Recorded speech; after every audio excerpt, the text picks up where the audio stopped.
At the behest of his students, Johnny has bought a computer in episode 3, and he is not very tech savvy. It takes him a while just to figure out how to turn the thing on. But after connecting to Wi-Fi, he realizes the power of the internet. He does what every guy does, starts looking up porn. And then he does the second thing every guy does, goes to YouTube and starts looking up videos. And he stumbles across a karate video, but right before it plays, an advertisement plays for Miyagi-Do karate.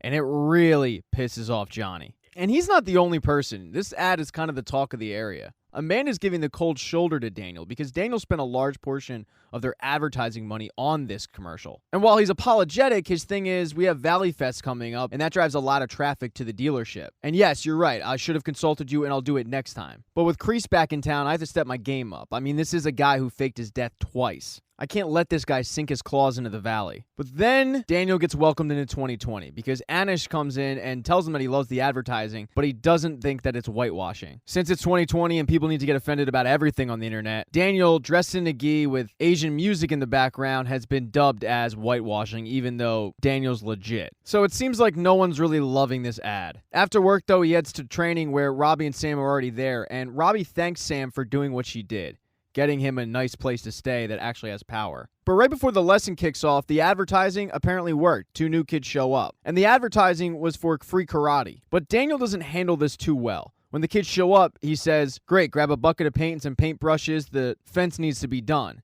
And these kids think it's a scam, that this guy was promoting free karate when in reality, he just wants them to do chores around the house. Even after Robbie tells them it'll all make sense soon, don't worry about it, the kids are pretty pissed off. They have no patience, and they say, let's go check out that karate with a snake on it, i.e. Cobra Kai. Now, over with the Cobra Kai people, Eli, Miguel, and Dimitri get headed to the beach before training. And a couple of girls came over to Dimitri because he had a Cobra Kai towel, and they asked him if he's Cobra Kai, and he went along with it saying he was. And Eli comes over and asks Dimitri, when are you just going to rejoin? But in Dimitri's opinion, this whole pretending to be Cobra Kai and not having to deal with the pain is working out pretty well. Miguel, however, needs to talk to Eli immediately about the whole Robbie situation. He tells Eli that he's pretty sure Robbie is Johnny's son, and after a deep dive on the internet, Eli can confirm, yep, they're related. But their conversation about Robbie in the dojo is interrupted when Aisha sees the advertising for Miyagi-Do karate. And while she's showing Eli and Miguel, Johnny is showing Kreese. And Kreese feels like this is a declaration of war. Daniel's giving out free karate. How is Cobra Kai supposed to compete with that?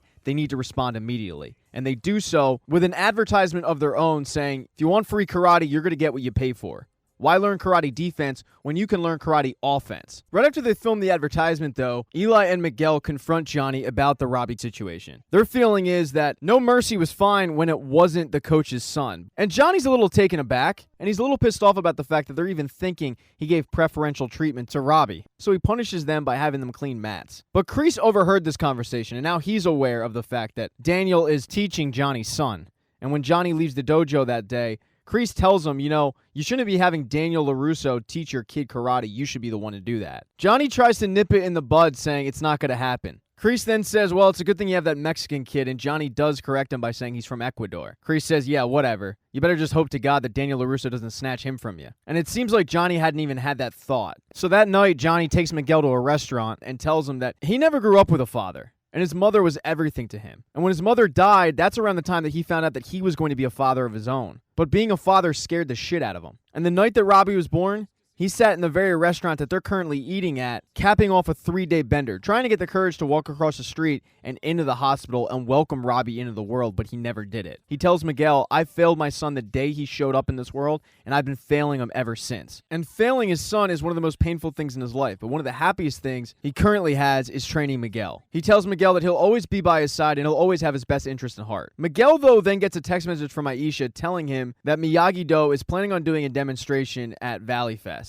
Daniel felt like this would be a great opportunity to get some eyeballs on Miyagi-Do and show everybody what it's all about. But Cobra Kai feels like they should respond, and Daniel, unfortunately, has no idea about this. So they start going through the demonstration, and everything's going pretty well. And then it gets to the big finale, where Daniel is planning on breaking the ice block, just like he did years ago with Mr. Miyagi. But right before he can do that, Cobra Kai swoops in, stealing all the shine, and putting on a badass demonstration that's capped off by Johnny breaking cinder blocks that are on fire. And Miyagi-Do is left to just sit there, watch it all go down, and then walk away with their tail between their legs.